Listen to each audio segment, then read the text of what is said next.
Kita berdoa. Terima kasih Allah Bapa atas karunia-Mu yang melimpah dalam kehidupan kami. Sebentar kami akan mendengarkan firman-Mu, berkatilah hati dan pikiran kami agar kami dapat mengerti, memahami dan melakukannya dalam kehidupan kami. Dalam nama Tuhan Yesus Kristus kami berdoa dan mengucap syukur. Amin.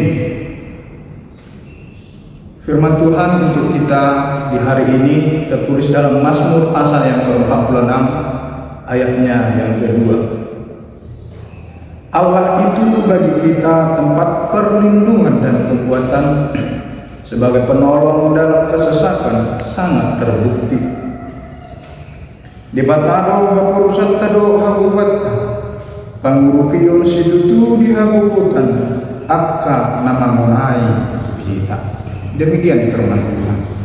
Bapak Ibu Saudara-saudara terkasih di dalam nama Tuhan Yesus Kristus, firman Tuhan ini merupakan sebuah gambaran dari kisah Raja Daud yang merasa kehidupannya sangat kering di saat dia ditinggalkan dan dikejar-kejar oleh orang-orang yang dikasihinya.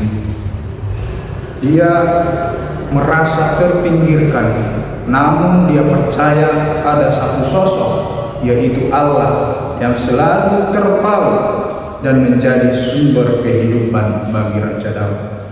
Oleh karena itu, firman Tuhan ini sebagai sebuah wujud kerinduan untuk diselamatkan dari sosok Raja Daud. Dan itu juga yang mau diberikan kepada kita, bagaimana kita selalu menginginkan keselamatan yang abadi yang telah dijanjikan oleh Allah melalui Yesus Kristus. Yesus hadir untuk menyelamatkan kita dari segala mara bahaya. Bapak Ibu Saudara-saudara terkasih, seringkali kita mencari perlindungan pada hal-hal yang kita anggap kokoh secara fisik. Istilahnya rumah yang kokoh, tabungan yang banyak, jabatan yang tinggi, atau bahkan koneksi dalam setiap pekerjaan kita. Namun, Mazmur ini mengingatkan kita bahwa perlindungan sejati bukan hanya tentang keamanan fisik. Kita aman dari hujan dan terik matahari, kita aman dari perundungan, kita aman dari kemiskinan. Melainkan kita harus aman secara ketentraman batin, hati, pikiran, terlebih bersama-sama dengan Kristus. Pemazmur menggunakan metafora rusa, katakan bagai seekor rusa yang merindukan air. Air bukan sekedar pelepas dahaga, melainkan syarat mutlak untuk bertahan hidup. Rusa yang harus berada dalam kondisi sangat rentan terhadap pemangsa. Dia lemah, namun dia percaya dia pasti diselamatkan. Begitu pula dengan kita, orang-orang yang telah diselamatkan oleh Tuhan.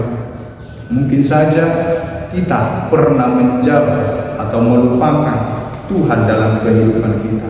Namun bukan berarti Tuhan juga melupakan kita. Tuhan selalu memanggil, Tuhan selalu menuntun dan membawa kita ke dalam suatu keselamatan.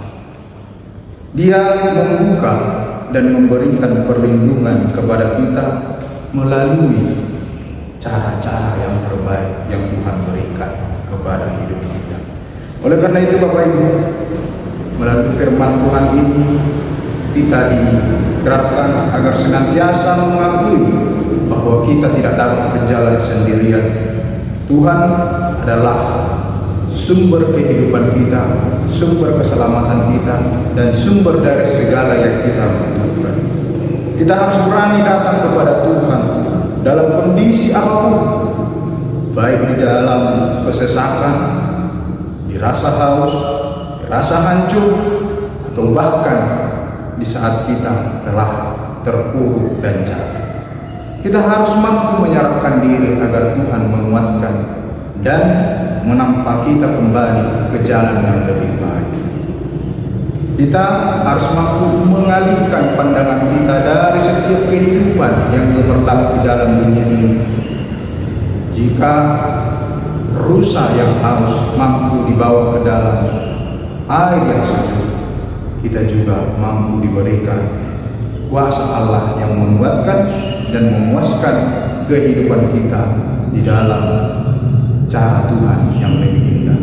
Perlindungan Tuhan tidak selalu berarti masalah kita akan selalu hilang, tetapi Dia memberikan kekuatan yang membuat kita tetap hidup dan tenang di tengah-tengah masa-masa sulit tersebut.